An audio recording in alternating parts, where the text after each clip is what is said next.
지금 우리가 이사야서 50장을 계속 이렇게 다루고 있는데, 지난주부터 우리가 그 셈이라는 어떤 말씀들을 이렇게 추구하다 보니까, 이렇게, 부분적으로는 우리가 더 깊게 들어가지만, 이제 말씀의 흐름을 우리가 놓치면은 안 될 것 같아요. 지금 이제 그 선지자 이사야를 통해서 남 유다에게 이렇게 경고를 주는 말씀인데, 그들이 이제 이런 어떤 악행을 이렇게 계속 범하고 있으니까, 선지자 이사야를 보내서 경고하는 거죠, 지금은. 지금은 실질적으로 포로로 잡혀가기 한 150년 그 이상 전에 이제 이런 말씀을 주시는 거니까, 아, 근데 이제 선지자가 이렇게 경고했음에도 불구하고 이제 최종적으로는 이제 586년에 이제 이렇게 다 포로로 잡혀가는 걸로 이렇게 기결이 돼요. 그런데 이제 그렇게 그런 원인으로 인해서 이렇게 포로로 잡혀가거나 이런 일이 있다 하더라도 그런 자들이 이제 이런 어떤 하나님의 어떤 징계 가운데 있는 자들이 이거는 나의 어떤 그 가오로 인해서 하나님께서 나에게 이렇게 행하시는 어떤 징벌이다. 이렇게 생각을 하면 내가 돌이키는 길로 나아가는데 그렇지 않고 내가 왜 이런 일을 당해야 하지? 이게 좀 공평한 재판인가? 이렇게 생각하는 사람들이 있을 수 있죠. 그러고 누구도 뜻밖의 일을 당하면 왜 내가 이런 일을 당해야 돼? 뭐 이런 생각을 하는 것이 이제 인지상정이에요. 어찌 보면.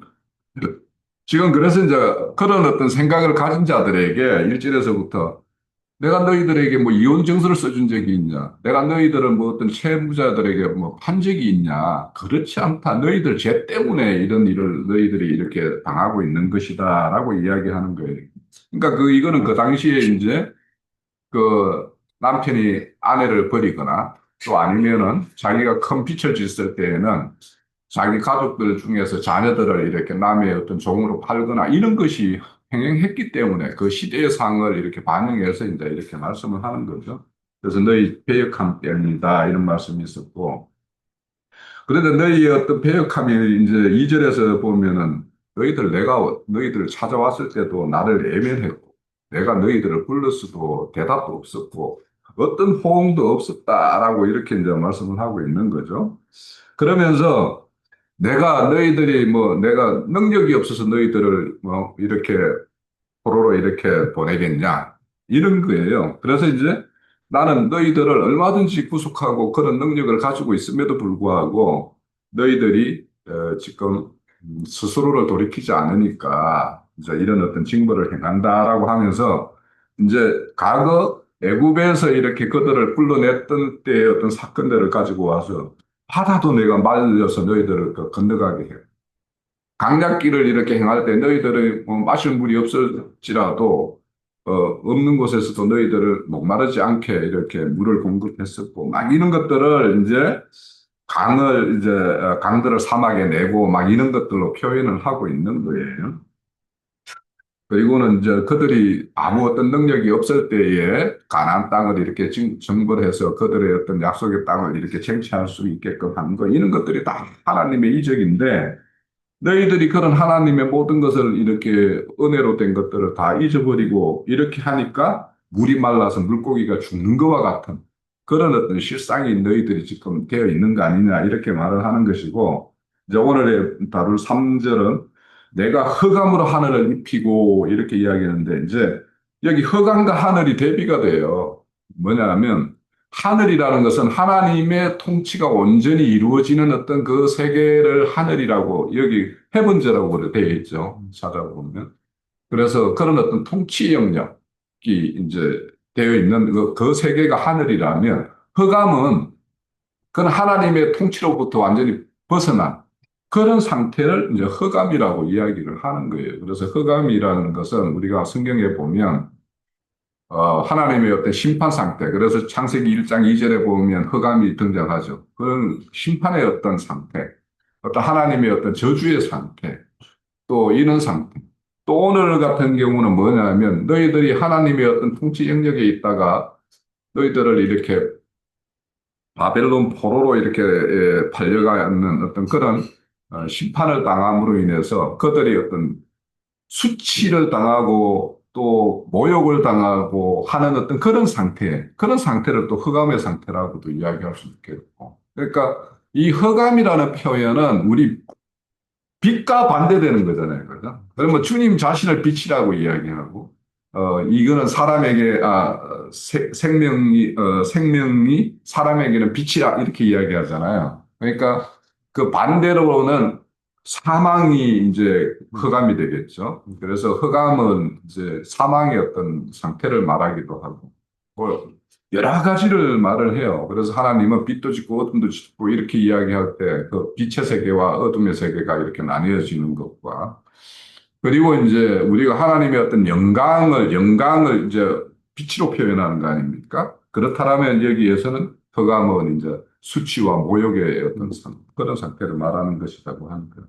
그래서 이제 너희들이 하나님의 통치로부터 내가 너희들을 내보내버렸기 때문에 흑암에 거하게 되므로 너희들이 붉은 베옷을 이렇게 입는 상태. 그러니까 슬픔과 애통의 어떤 상태에 놓일 수밖에 없는 어떤 이런 일이 되어졌다라고 이렇게 말씀을 하시는 것이고.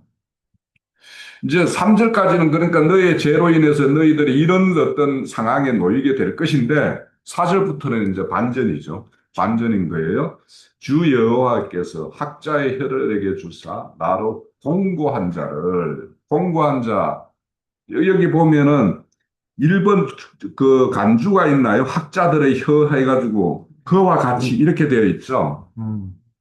그러면 그와 같이 여호와가 주셨는데 여호와 같이 이렇게 되어 있죠. 그러면 동의어죠, 그죠? 그래서 이제 이런 것들을 봐서 이제 이 말씀은 여기 우선은 뭐 현자를 내게 주사 할 때는 이사야 선지자에게 이렇게 현자의 어떤 학자의 어떤 혀를 준 것처럼 이렇게 표현되어 있지만 이제 이것이 궁극적으로는 예수님에 의해서 되어질 일을 이런 자 예표하고 있는 거예요. 그래서 그와 같이라고. 그래서 주님이 이제 제가 아까 이제 그 말씀 들으면서 이제 몇 군데 이제 후제를 찾아봤는데 예수님이 이 땅에 오셔서 행한 말이나 행위나 모든 것은 스스로 한 것이 아니다라고 말하잖아요. 그렇죠. 아버지가 나에게 준 것대로 아버지의 뜻을 위해서. 그래서 나의 경우는 내가 스스로 낸 것이 아니라 아버지께서 난 어떤 그런 교훈이다라고 이렇게 말씀하시는 것이 다 뭐냐. 여기에서 학자의 혀와 같이라고 말할 때 예수님이 그렇게 행하셨던 것과 같이 이런 것을 말하는 거죠. 공고한 자는 그러니까 위에 이제 흑암으로 하늘이 이제 덮인 그런 슬픔에 잠겨 있는 자들이 다 공고한 자들이 되겠죠. 이런 어떤 세상에서도 모욕을 당하고 뭐 의지할 것도 없고 이런 사람들도 공고할 것이고 또 뭐 바울 사도 같은 경우에는 나의 안에 두 법이 싸우는데 내가 이러지도 못하고 저러지도 못하니 이거 막 공고한 자다라고 스스로 표현을 해요. 그러니까 뭔가 내 안에 뭔가 질서가 이렇게 잡혀가지고 내가 나아갈 길이 딱 결정이 되어 있는 자와 그렇지 못한 자. 그래서 우왕좌왕 방황하고 여기도 삐쭉 저기도 삐쭉거리고 뭐 이렇게 하는 사람, 이런 사람들이 싹 다 어찌 보면 공고하니까 예수님이 그 우물가에서 만난 그 사마리아 수가성 여인, 그 여인 같은 경우도 공고한 자의 어떤 하나의 표상이 그래서 그런 어떤 공고한 걸로부터 자기가 뭔가를 찾고자 하는 것이 있는데 그게 손에는 잡히지 않고 뭐 이런 것들이 있을 때 그럴 때 이제 이런 어떤 심령을 이제 공고한 그래서 이제 어째 보면 이제는 지쳐서 어찌해야 되나 이렇게 해서 뭔가 낙심하고 있는 어떤 그런 상태를 좀 말하는 거고요.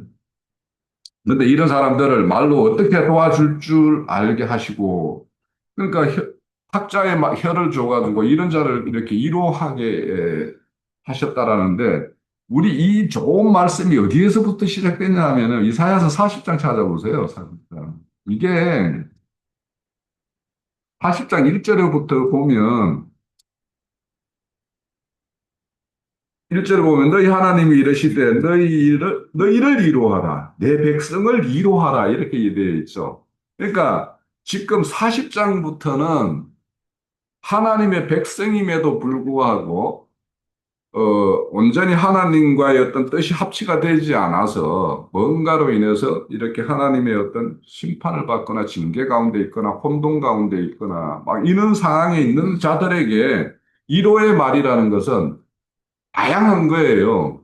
위로라는 말은 꼭 이제 우리가 슬픔에 잠겨 있는 사람에게 그거를 이렇게 따뜻하게 이렇게 보듬어 주는 말을 하는 것만이 위로가 아니라 알지, 내가 나아갈 방향을 몰라서 방황하는 사람에게는 나아갈 길을 열어주는 것도 위로가 되는 거죠. 그죠?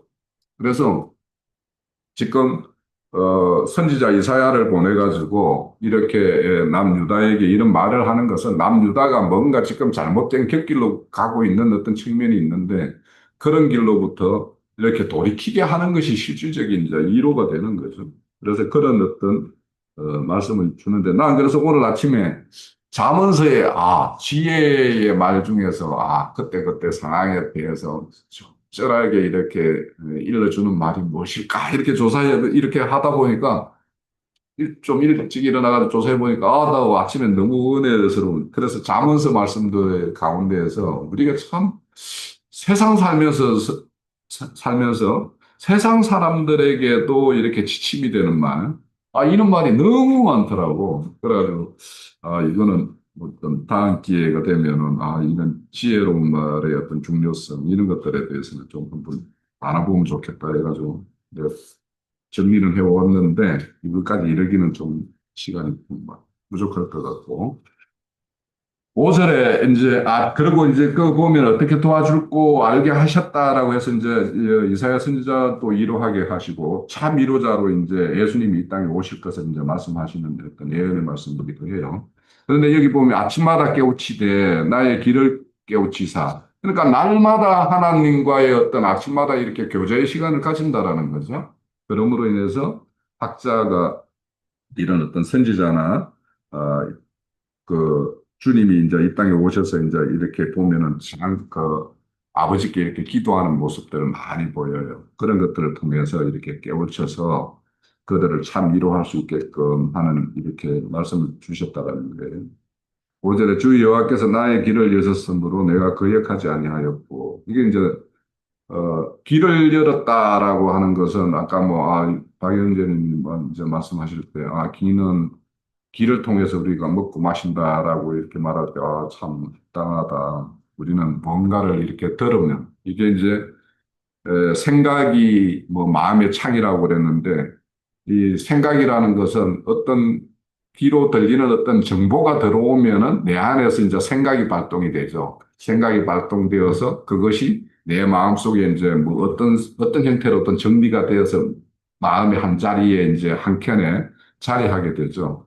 그래서 그런 어떤 측면이라서 길을 여셨고. 그런데 이제 그 잠언서에 보면 이 듣는 거에 대해서 침묵에 대해서 막 이런 거에 대해서 되게 강조를 많이 해요. 그래서 침묵이 금이다 이런 말이 우리 세상의 말도 있듯이 그것도 성경에도 있는 말인가 모르겠는데 하여튼 그런 어떤 침묵에 대한 것 왜냐하면 말이라는 것은 반드시 이 입을 통해서 나가게 되면 누군가에게는 어떠한 형태로든 영향을 줘요.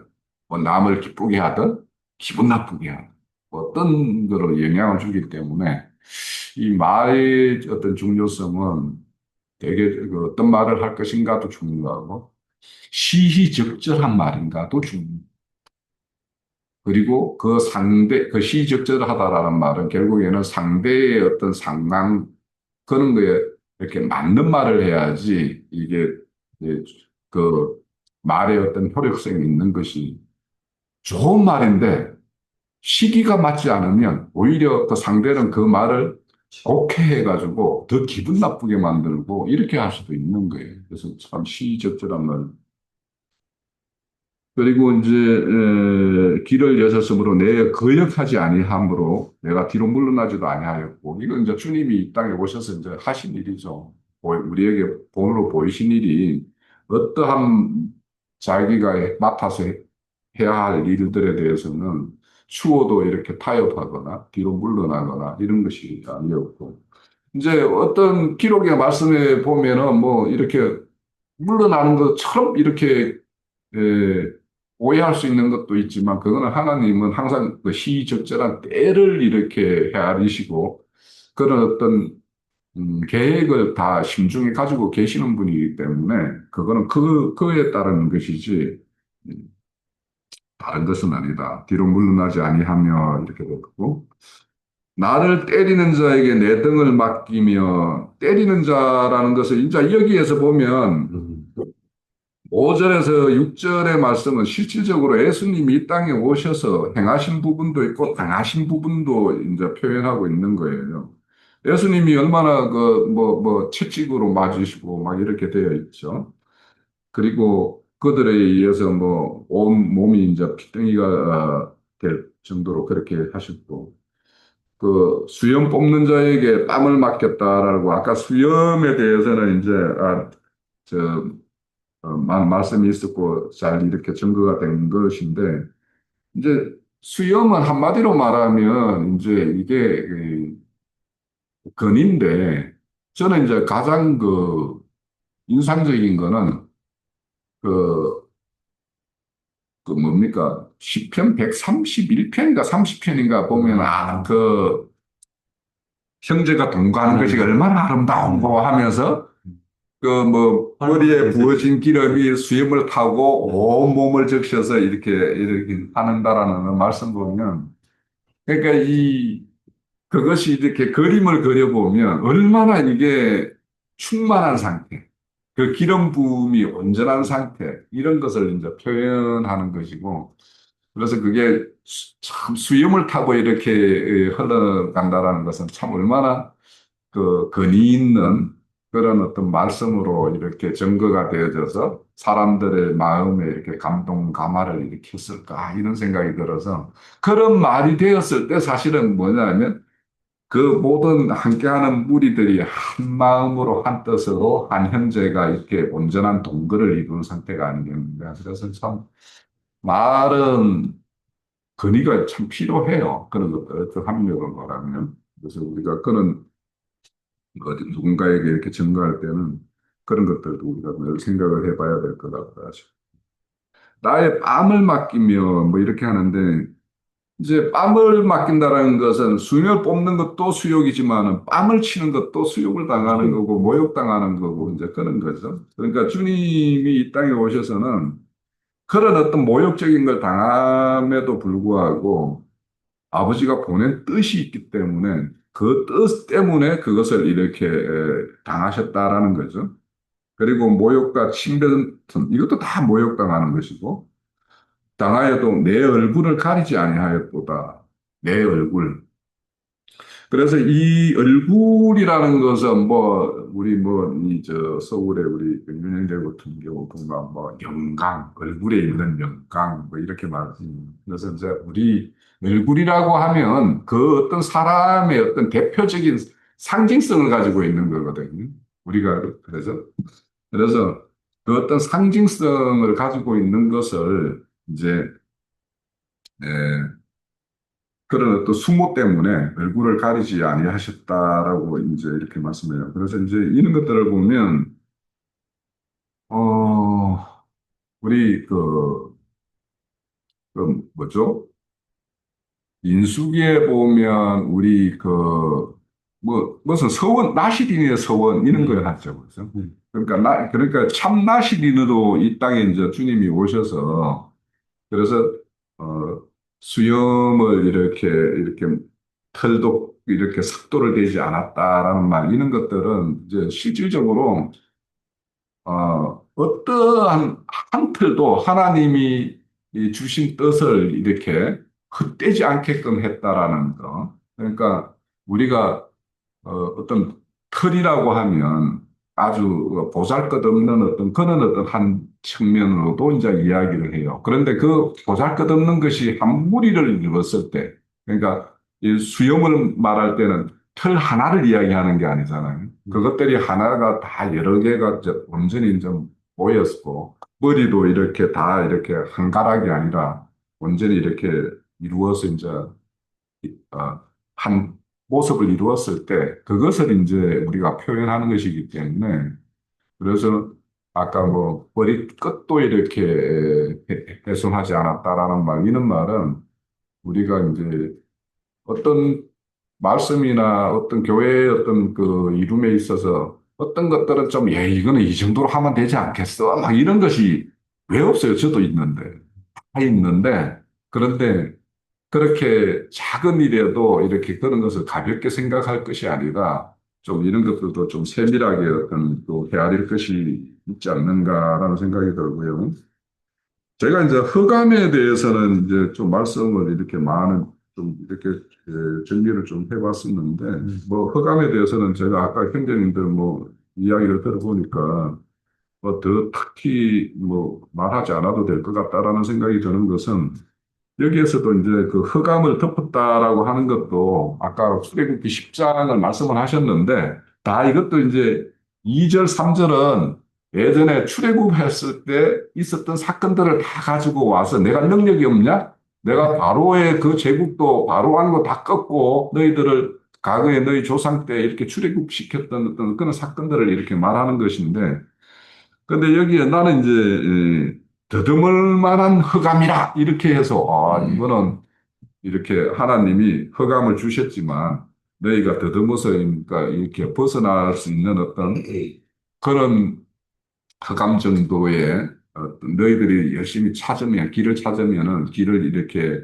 찾을 수 있도록 이렇게 한 어떤 흑암이다 이런 정도로 생각을 했는데 그것이 아니라 오히려 흑암이 도저히 이렇게 손으로 더듬어서 이렇게 헤어나지 않으면 않을 만큼 짙은 흑암을 이렇게 표현하는 뜻이더라고요. 그래서 그런 어떤 흑암이라는 것은 결국에는 그 출애굽 그 10장에 보면 애굽에는 흑암으로 완전히 덮였지만 고센 땅은 빛 가운데 있었다라는 거예요. 그렇죠. 그러면 이제 우리가 여기에서 주님이 이제 행하신 일이나 오늘 이사야 선지자로 이렇게 징벌을 당할 남유다에게 경고를 주는 거는 분명히 흑암과 빛의 세계가 이렇게 나눠져 있는데 그런데 이제 흑암에 있다라는 거에 가장 중요한 정상이 뭐냐 하면 분별을 하지 못한다라는 거예요.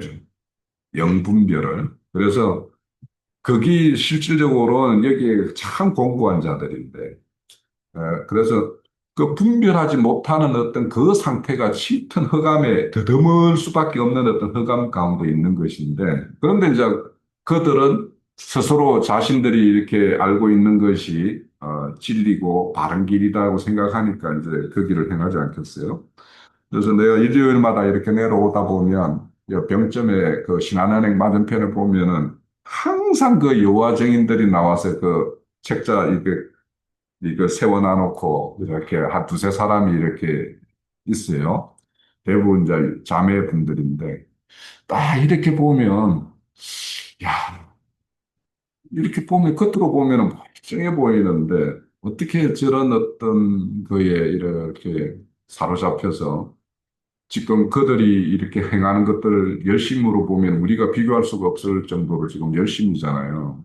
그러면 자, 그런 사람들을 보면서 참 이 영분별이 없는 상태, 그 진짜 흑암에 빠져 있는 상태, 그런 상태인데라고 생각하면서 오늘 아침에도 이제 여러분에서 이렇게 봤는데, 그래서 우리가 이제 우리는 빛의 자녀라고 이야기하잖아요. 그러면 빛의 자녀로서 그들에게 빛과 어둠이 무엇인가 하는 것들을 우리가 잘 이렇게 나눠줘야 되는데, 제가 요즘에 이제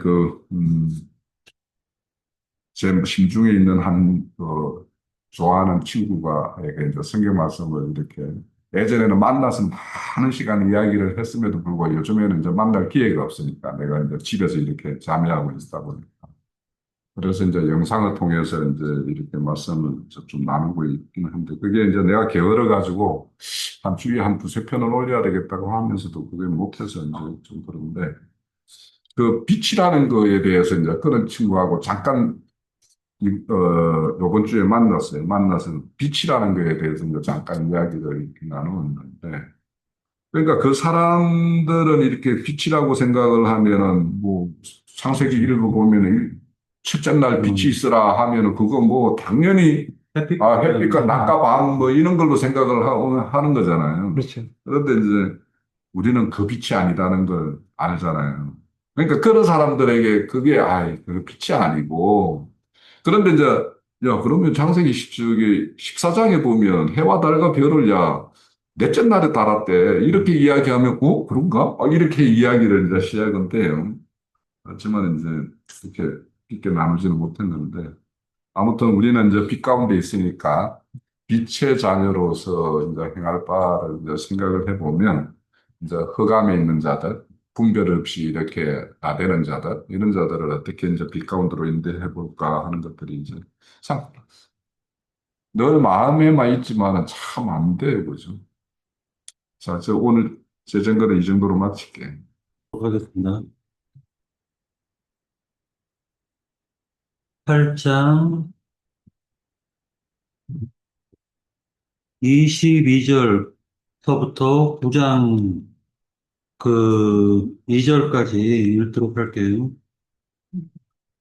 자, 땅을 굽어보아도 환난과 흑암과 고통의 뿐이니라고 되어져 있죠. 땅을 굽어보아도 환난과 흑암과 고통의 흑암뿐이니 그들이 심한 흑암 가운데로 쫓겨 들어가리라. 이스라엘 백성들이 흑암으로 쫓겨 들어가는 것은 실질적으로 이스라엘 백성들은요, 자기네들이 그 하나님 빛 가운데 있으면서 빛 가운데 있다라고 생각을 못 하는 거예요. 그러니까 자꾸만 우상을 갖다 바라보고 우상 숭배를 한다는 건 자기 정신과 마음과 영이 흑암, 어둠을 갖다가 추구하고 있다는 걸 깨닫지 못하고 있는 거예요. 그래서 이제 9장 1절.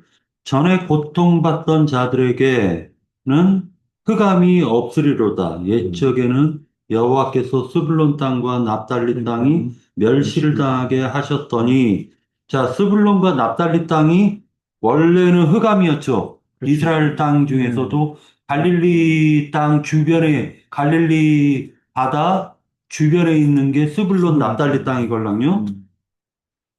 근데 예수님이 스불론 납달리 땅으로 오신 거잖아요. 그렇죠. 갈릴리 어부들에게 찾아오신 거잖아요.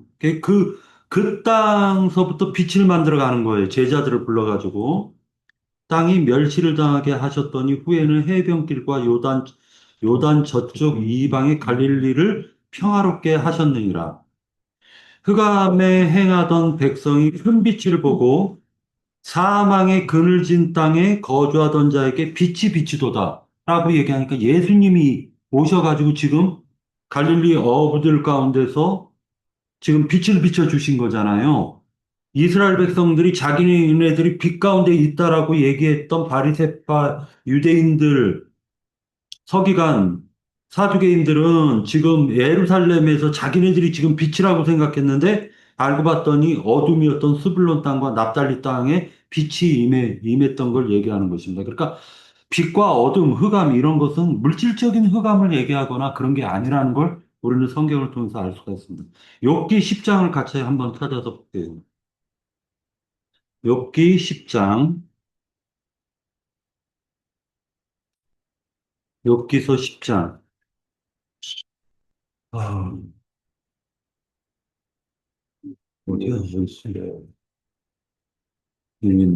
여기서 10장 찾았나요? 10장 22절을 같이 보도록 할게요. 10장 22절. 자, 21절부터요. 내가 돌아오지 못할 땅, 곧 어둡고 죽음의 그늘진 땅으로 가기 전에 그리하옵소서. 땅은 어두워서 흑암 같고 죽음의 그늘이 져서 아무 구별이 없고 광명도 흑암 같으니이다. 지금 이게 지금 누구를 가리켜서 얘기하는 거예요? 욥 자신을 가리키는 거예요, 지금. 욥이 하는 말이 10장 1절에 보면 내 영혼이 살기에 곤비하니 내 불평을 토로하고 내 마음이 괴로운 대로 말하리라. 라고 얘기하면서 지금 욥은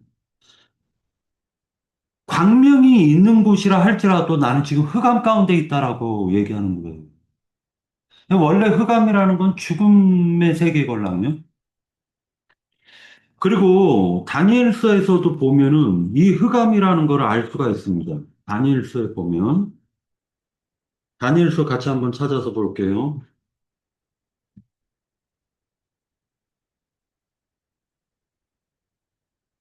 단단단단. 네. 다니엘서에서 보면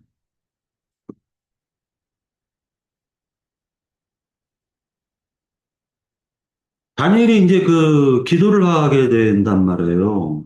다니엘 9장.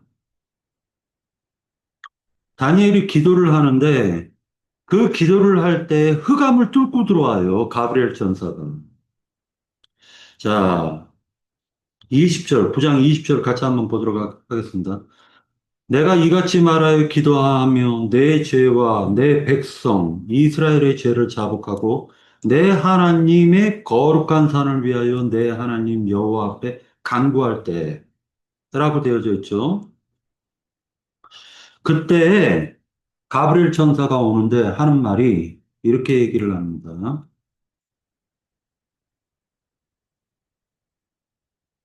기회가 주는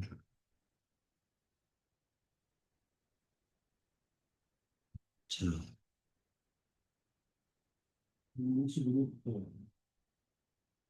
가브리엘 천사가 하는 말이 기회를 주러 왔다. 지혜와 총명은 22절.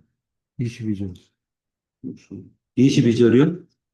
네. 9장 22절. 그렇게 얘기할 때 뭐라 얘기를 하냐면은 이렇게 얘기를 하는데, 어, 20, 내게 가르치며 내게 말하여 이르되 다니엘아 내가 이제 네게 지혜와 총명을 주려고 왔느니라 하면서 곧 네가 기도를 시작할 즈음에 명령이 내렸으므로 이제 내가 내게 알리러 왔느니라 너는 크게 은총을 입은 자라 그런즉 너는 이 일을 생각하고 그 환상을 깨달을지니라. 네 백성과 네 거룩한 성을 위하여 이른 이래를 기한으로 정하였나니 허물이 그치며 죄가 끝나며 죄악이 용서되며 영원한 의가 드러나며 환상과 예언이 응하며 또 지극히 거룩한 이가 기름 부음을 받으리라. 그러므로 너는 깨달아 알지니라. 예루살렘을 중건하라는 영이 날 때부터 기름 부음을 받은 자, 곧 왕이 일어나기까지 일곱 이레와 예순 두 이레가 지날 것이요. 그 곤란한 동안에 성이 중건되어 광장과 거리가 세워질 것이다. 라고 얘기를 하고 있죠. 그러면서 하는 말이 뭐라 얘기하냐면은,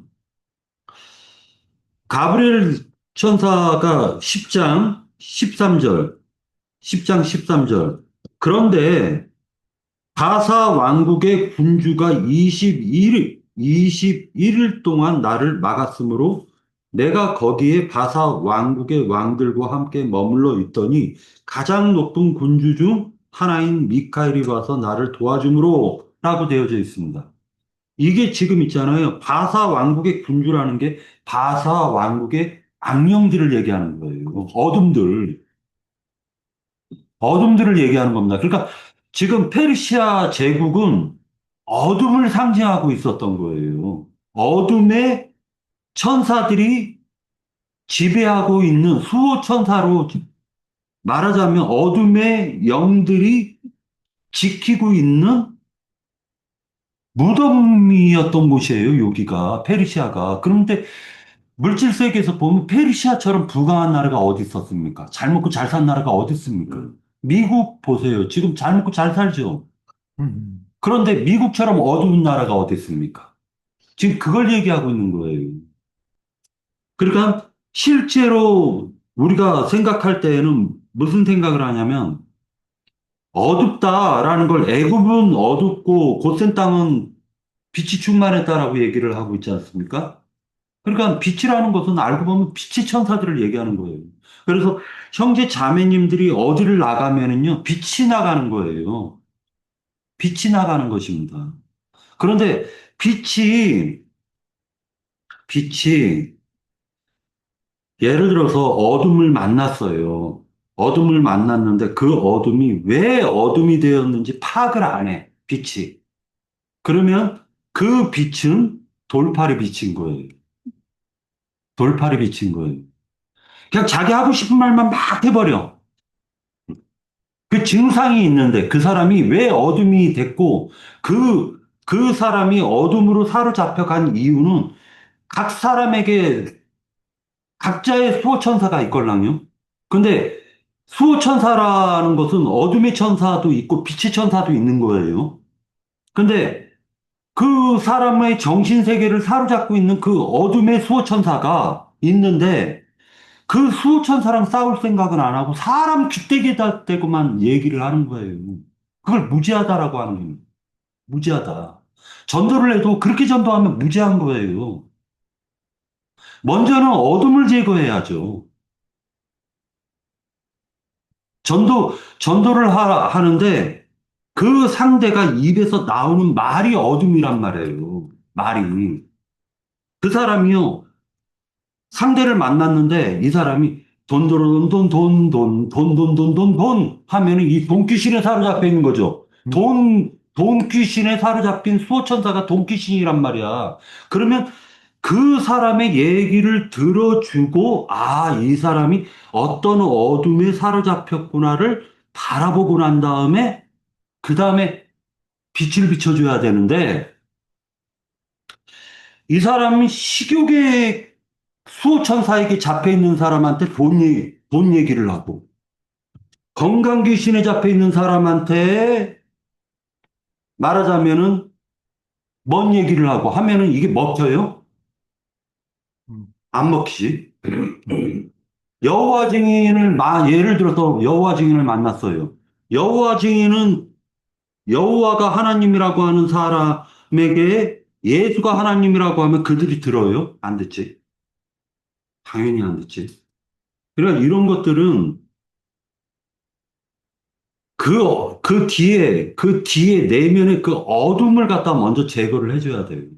빛의 아들들이니까. 우리는 빛의 아들들이니까 그 빛은 어둠을 물러가게 하는 힘이 있는데 그 어둠을 물러가게 하는 그 힘이라는 것은 그 어둠을 예수님께서도 너가 알면서도 물어보잖아요. 너가 무엇을 원하느냐? 낫기를 원합니다. 그러니까 네 믿음대로 될지어다. 또는 너 죄사함 받았느니라. 이렇게 표현하는 거예요. 죄들의 사면을 받았느니라. 그러니까 근본적인 걸 해결하지 않으면 어둠은 안 물러가요. 예. 더 하실 말씀 있나요? 그 네. 제가 우리 그 학자의 혀라고 어차피 이제 여기 말이 있으니까 내가 잠언서 몇 말씀 이렇게 네. 우리가 교훈으로 삼고 이렇게 하면 좋을 것 같다라는 생각이 들어서 잠언서를 한번 펴시고 잠언서를 이렇게 순서대로 한번 쭉 이렇게 보기에 가능하면 지혜로운 말의 어떤 중요성에 대해서는 우리가 세상 살면서도 참 중요하고 우리는 이제 하나님의 어떤 말씀을 가졌고 그것을 증거하는 자로서의 어떤 그 책무를 다하기 위해서는 말을 어떻게 해야 되는가 하는 것은 굉장히 중요한 거죠. 자, 그래서 지혜로운 말은 굉장히 중요한데 왜냐? 그 말에 따라서 생명에 빛을 줄 수도 있고 또 사망에 흑암을 줄 수도 있는 것이기 때문에 지금 뭐냐 오늘 뭐 이사야가 뭡니까 계속 그 선지자를 통해서 생명의 말씀을 주어서 빛 가운데로 나오게 하기 위한 어떤 말씀이잖아요. 자, 잠언서 18장 21절에 보면